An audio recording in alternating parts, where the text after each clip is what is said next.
Hey bookworms, welcome back. On my last video I mentioned that I like books that are themselves about books, so I decided why not? I'll make an entire list about this category, my favorite books about books. Pretty self-explanatory. Books have to be a major theme in the following books, whether it's one specific book or books in general, but only fiction, so no biographies of authors, and also only books, no journals, no letters. You won't see Anne Frank's diary in here, for example. So without further ado, and in no particular order, let's begin. I'll start with The Hitchhiker's Guide to the Galaxy by Douglas Adams. This sci-fi comedy cult classic is about an Earthling called Arthur Dent who's being saved in the last moment from Earth being destroyed by aliens. And he finds himself traveling in space, having adventures with friends, and what keeps him alive and out of trouble, hold on, scratch that. What keeps them in trouble but makes things a lot more interesting is this guidebook, The Hitchhiker's Guide to the Galaxy. You will notice a theme in this list of books whose title are also a name of the book inside the book. So they have The Hitchhiker's Guide to the Galaxy. That's a guidebook that guides them through galaxy, through many adventures, and this is hilarious. This is insane. This is a series. If you're not familiar, look how big it is. It's not one book. These are 5 books and another short story, and this version is no longer available. I'm so glad I managed to buy it. That was about 10 years ago. It was a birthday present for me to myself. So I bought it. You can still buy it, but not on this cover. And it's a crazy series. It's pretty safe to say that if you like Monty Python, you would like The Hitchhiker's Guide to the Galaxy. The next book is one that I only have in Hebrew, but the cover in English looks exactly the same. It's The End of Mr. Y by Scarlett Thomas. And look at this beautiful cover on the back. It has this silhouette, and I actually only bought this book because of the cover, but it turned out to be a really great book. It's a pretty complex one, a pretty strange one, about a young woman called Ariel who is trying to find a book called The End of Mr. Y. This is this lost Victorian book about a man who finds a way to get into people's head and see things from their point of view, kind of like being John Malkovich style, but he can also like jump from one person to another, and she tries to find a book in order to do that as well. And it's a pretty strange, complex, very interesting book. If you like unique, strange books, you would like this one. I did like this book, but at times I did find it a little too philosophical. It's extremely philosophical, and I know almost nothing about philosophical theories, so for me some of the references went over my head, so I don't know, just a heads up.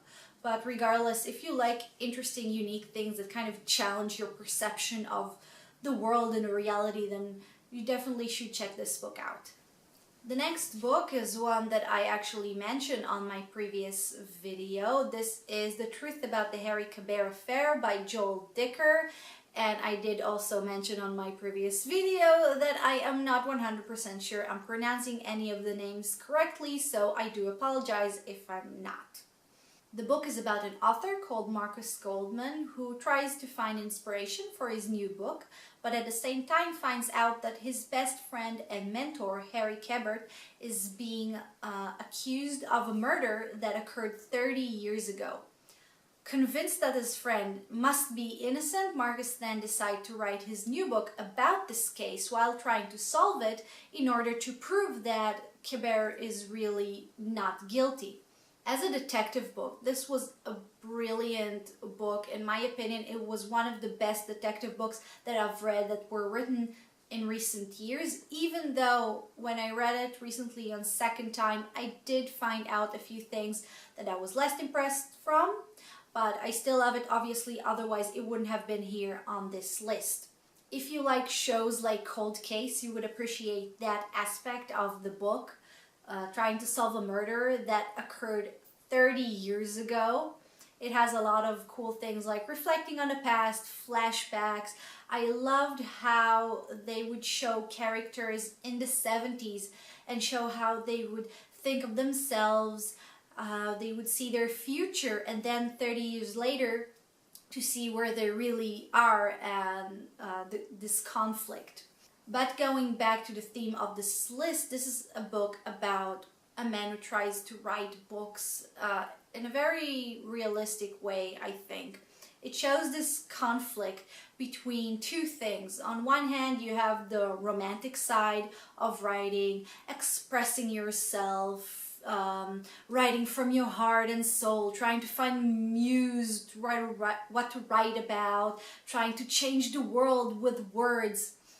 On the other hand, however, you got the more realistic side of writing, where you have an agent, you have a publisher, you have a contract, you have a person demanding results, and you have to produce a manuscript by the end of the month, whether you have something to write about or not. And I think this book, as much as it was a detective book about trying to solve a mystery, it was also about this aspect of writing books and this conflict between what your heart and soul tells you should write and what your contract tells you should write. Okay, the next two books are first books in a series. Both were written by the same author, and they are kind of like each other's spin-offs. The first one is the Airfare, the other one is The Big Overeasy, both by Jasper Fforde. The Airfare is the first book of the Thursday Next series, named after the protagonist, Thursday Next. Thursday is a literary detective because in her world, literary characters are very much alive, and the world of literature and the real world are intertwined. And in the first book, The Airfare, someone kidnaps Jane Eyre from the book Jane Eyre, and Thursday has to find her. And as you can probably imagine, this is a fantasy comedy. Both books are, and the second one is The Big Overeasy, which is the first book of the series Nursery Crimes. The title of the series is just brilliant. Unfortunately, there are only two books in the series. The second one is called The Fourth Bear, and it was written 10 years ago. It doesn't seem like Jasper Fforde is going to write a sequel anytime soon, which is a shame because personally I like the Nursery Crime series a little better. He wrote a lot of series. He has the Shades of Grey series, which I have, and The Last Dragon Hunter, I think it's called. But anyway, I really hope that maybe one day he will write a sequel to The Fourth Bear. And the whole Nursery Crime series is a spin-off of the Thursday Next series, but you can read it individually, and as the name suggests, it's about this subdivision of the literary police department that deals with crimes that has to do with nursery rhymes. And in the first book, The Big Overeasy, they try to investigate the death of Humpty Dumpty, who died falling off a wall. Perhaps it was an accident, maybe suicide, maybe foul play. You'll have to read the book to find out. Now for me, Jasper Fforde was just love at first sight. I love his humor, I love his imagination, I love his use of words, and I love the worlds that he creates. And if you like literature and if you like British humor, it's not as crazy as Douglas Adams and The Hitchhiker's Guide to the Galaxy and that kind of humor, but it's still the silly, witty British humor. If you like that, if you know your Shakespearean, your Dickens and your Jane Austen, then these are definitely the series for you. Okay, the next book is one that I actually don't have with me to show you, but I don't know, take my word for it. You probably heard about it, it's very famous. It's The Help by Catherine Stockett. It was a huge bestseller, a very successful book that became even more famous after it got a wonderful movie adaptation. It sets in Mississippi in the 1960s and is about a young woman called Skeeter who dreams of being a journalist while other girls at her age dream about being wives and mothers. And she has a very risky idea to write a book about the lives of the black maids and the black help, and write things from their point of view. So she interviews them in secrets in order to find out what it's like to be, you know, an African American in Mississippi in the 60s working for white people, in order to obviously publish a book, otherwise it wouldn't be on this list. And it shows another aspect of literature as being not only entertainment, but also a tool for the truth, to bring out truth that people sometimes don't really want to see. And one of the things that I really liked about this book is that it's not black and white, no pun intended. I mean, it's not like the African Americans are the good ones and the white people are the bad ones. You see a lot of shades of gray in the middle, a lot of reasoning for the racism, which is not, it's not an excuse, but it kind of helps you to see how these things were possible. I hate when just take racism and say, okay, these people are stupid, these people are evil, that's why they are racist. No, they are normal people. These things can happen to all of us. It's not just, you know, the Nazis in the Second World War. It's not just, you know, rednecks. It kind of punches you metaphorically in the face in the right moments, realizing that these people are like us. Under different circumstances, we could all have these ideas about other people, and that's one of the things that I really liked about this book, and also about the whole idea that literature and books can help bring out truth to the world. Okay, we're going back to the more funny book. The next one is kind of like a cult classic. It's Good Omens by Neil Gaiman and Terry Pratchett. And this is a hilarious book about the end of the world, but unlike The Hitchhiker's Guide to the Galaxy, this time it's not the end of the world by some sort of an alien invasion, but more of the religious kind of the end of the world. You know, hell, demons, the Antichrist, the usual stuff. The book centers on two good friends, an angel and a demon. Both have been living on Earth for many, many years. And when the demon is being recruited by his fellow demons to help bring the Antichrist to Earth, which will eventually bring to the destruction of Earth, he realized that he kind of like it here. He likes living on Earth and he doesn't want Earth to be destroyed. So he and his angel friend team up in order to actually save Earth from the Antichrist. Now this is really, really in a nutshell. This book has so many other fantastic, crazy, hilarious things like witches and witch hunters and fortune tellers and nuns and the Hound of Hell and a bunch of kids and the four horsemen of the apocalypse, and most importantly, a book written by a witch called Agnes Nutter, which have a lot of very accurate and nice prophecies.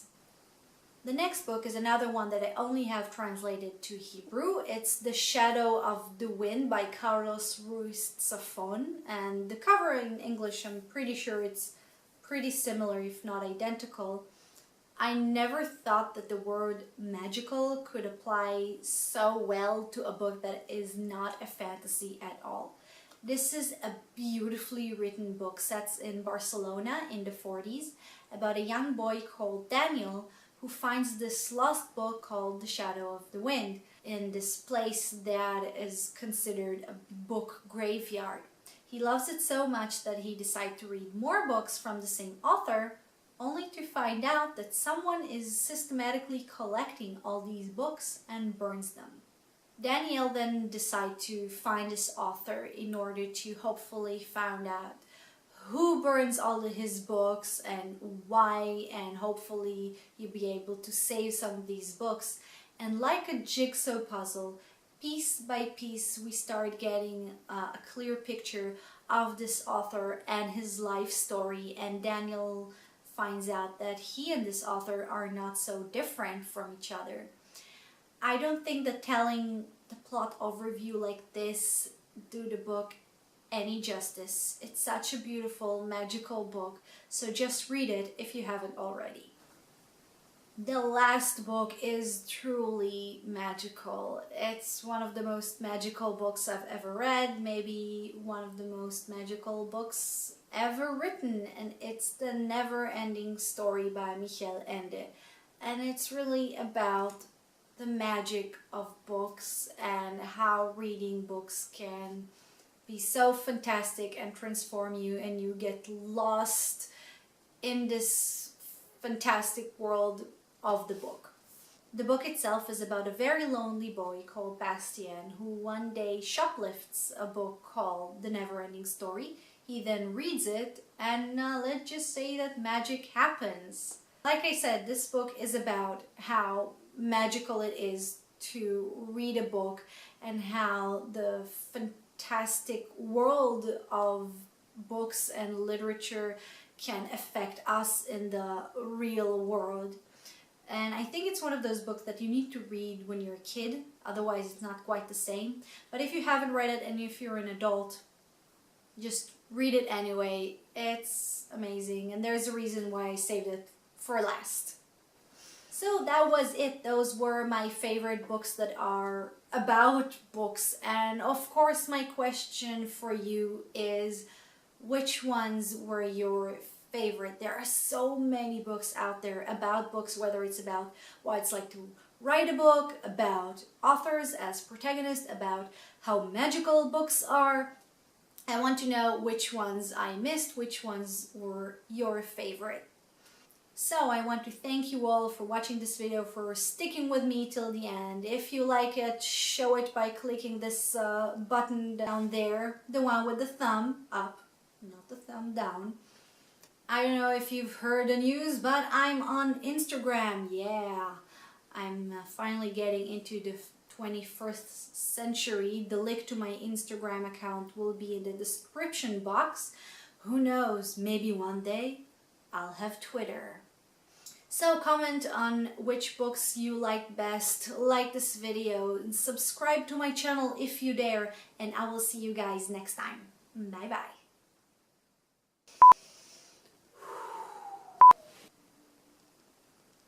Do you hear that? Is that a mummy? And when the demon is being recruited by to help bring the Antichrist to Earth, watch what. Jesus Christ. No pun intended. Okay, we're going back to the more funny books. The next one is some. מההתחלה, לא לשכוח להזכיר את הספר. Then you'll like this book. I didn't mention that it's about a book. Kind of important. Has a lot of nice and very accurate prophecies. I messed it up. Now what happens when you film without your glasses? You get a headache and you get dizzy. It's probably the most magical book that I've ever written. No, written. I didn't write this book.